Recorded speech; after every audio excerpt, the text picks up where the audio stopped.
Kapag ang mga anak ng OFWs, immigrants at mga half-Filipinos ay lumaki sa ibang bansa, ano kaya ang nangyayari?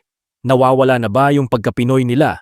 Do they still respect their elders? Do they work as hard as their parents?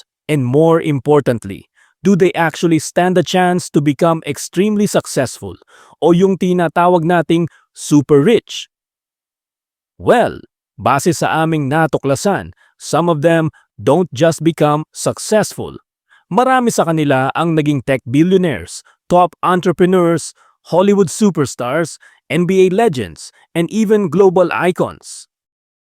They represent the new face of Filipino excellence. Opo, sila na ngayon ang bagong mukha ng Filipino excellence. Iba-iba man ang environment na kinalakihan nila, they still carry with them the sacrifices and dreams of their Filipino parents. And no matter where in the world they live today, dala pa rin nila sa puso nila ang Filipino spirit. And here's the most amazing part. Most of them are self-made, nag-grind, nagpakapagod talaga, nag-innovate, namuhunan ng todo, at pinakita sa mundo na dala nila ang mga values na minana nila from their parents. At bago tayo magsimula sa Top 10, huwag kalimutang i-like, i-share at i-subscribe ang channel namin, Real Talk, para updated kayo sa lahat ng latest na lists at kwento ng Filipino excellence sa buong mundo. Ngayon, narito na ang inaabangan nyo na Top 10 pinakamayamang anak ng OFW at Filipino immigrants sa buong mundo, 2025 edition. Number 10 in the ranking is Chad Hugo. Si Chad Hugo ang isa sa legendary production duo na The Neptunes. In other words, siya yung partner ni Pharrell Williams. Siya rin ang co-founder ng iconic band na NERD. Hindi siya flashy o mayabang. Hindi rin siya kilala. Pero behind the scenes, isa siyang important at highly respected music artist. Marami siyang production credits at patuloy na kumikita mula sa producer fees, songwriting royalties, at international collaborations. Lahat ng songs na ginawa niya, kumikita siya tuwing pinapakinggan ito sa radio, YouTube, iTunes, Spotify, at iba pa. Ganun siya. Kayaman. Ang kanyang estimated net worth ngayon ay $50 million.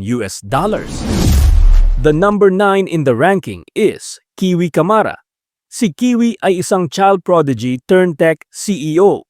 At edad 19, nakapasok siya sa Harvard Law School.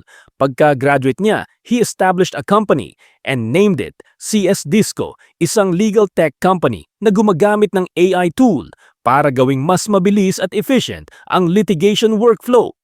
Ngayon, this AI tool is being used by almost all lawyers in America. Noong ginawa niyang publicly listed ang CS Disco, biglang lumobo ang net worth niya. And as CEO of CS Disco, he receives an annual salary of $120 million, making him the 9th highest paid CEO in America at that time. Ang kanyang estimated net worth ngayon ay $58 million. At number 8 is Eric Spoelstra. Si Eric Spoelstra ang proud Filipino-American who carved a name in basketball history. Siya ang head coach ng Miami Heat at ang kauna-unahang Pinoy na naging head coach sa isang major US sports league. Under his leadership, naging perennial contender ang Miami Heat, winning championships at consistently staying competitive. Bukod sa napakalaking salary na tinatanggap niya mula sa Miami Heat, kumikita rin siya mula sa endorsements at smart business investments. Ang kanyang estimated net worth ngayon ay $65 million. Number 7 in the list is Jalen Green, batang NBA superstar na may dugong Ilocano mula sa kanyang ina. Nadraft siya bilang numero 2 overall ng Houston Rockets noong 2021. Sa kanyang 3-year contract extension noong 2024, kumita siya ng $106 milyong at may endorsements pa siya with global brands tulad ng Adidas. Ang kanyang estimated net worth ngayon ay $70 million. Number 6 in the ranking is Abi Watabe, the only candidate from Japan in the top 10. Siguro marami sa inyo ang nasurprisa na napasama siya sa top 10 dahil kadalasan sa mga naririnig nating success stories of OFWs ay mula sa Amerika kung saan merong pinakamalaking Filipino community outside the Philippines. Lumaking mahirap si Abby sa Pilipinas. Kwento niya, swerte na noon kung makakain sila ng 3 beses sa isang araw. Kaya noong nagdalaga siya, pinilit niya ang kanyang mga magulang na payagan siyang makapag-abroad sa Japan kahit bata pa siya. She argued na kailangan niya gawin ito para makatulong sa pamilya. Nagbago ang buhay ni Abby nang makilala niya ang isang lalaking matagal na niyang iniwasan at sinisimangutan. Ang hindi niya alam, isa pala itong lihim na milyonaryo. Sanay na ang lalaki na siya ang laging hinahabol ng mga babae dahil sa kanyang kayamanan, ngunit kakaiba si Abby. Dahil sa kanyang pagiging totoo at hindi materialista, mas lalo siyang na-appreciate at minahal ng lalaki. Matapos ang mahabang panahon ng panliligaw, nahulog din ang puso ni Abby. Nagpakasal sila at sabay na mas pinayabong ang kanilang negosyo. Mula sa isang simpleng karaoke bar na may 100 branches, pinalago nila ito ng husto. Ngayon, mayroon na silang mahigit 1,000 branches, pati mga hotels at commercial buildings sa sentro ng Tokyo, kung saan napakataas ng value ng mga ari-arian. Ngayon, ang kanyang estimated net worth ay $80 million. Number 5 in the ranking is Desi Banatao. Kung familiar ang apelido niya sa'yo, ito ay dahil kilala mo ang papa niya, si Dado Banatao. Yes, I'm talking about the great Dado Banatao na nag-imbento ng 2 microchips na nag-revolutionize sa modern computer. Si Desi ay hindi lumaking spoiled brat kahit super rich ang mga magulang niya. Instead, he carved his own path and proved his worth.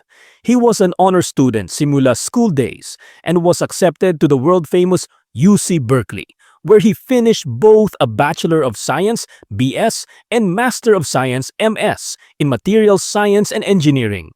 Kasama ang mga naging kaklase niya sa Berkeley, nagtayo sila ng startup companies. Pagkatapos ng kanyang successful exits, gumawa uli siya ng bago tulad ng Entropy Resins, Lingrove, MIPS Tech LLC at Gujan Brothers, Inc. Ngayon, ang kanyang estimated net worth ay $100 million. Number 4 in the ranking is Jennifer Rubio. Jennifer is a co-founder of Away, a popular luggage brand that has become a favorite among modern travelers. Galing siya sa humble beginnings, lumaki sa New Jersey at naging marketing executive bago pumasok sa entrepreneurship. With her vision and creativity, she successfully transformed the travel lifestyle industry and turned her company brand, Away, into a true status symbol. Her estimated net worth today is $130 million. Number 3 in the ranking is Bruno Mars.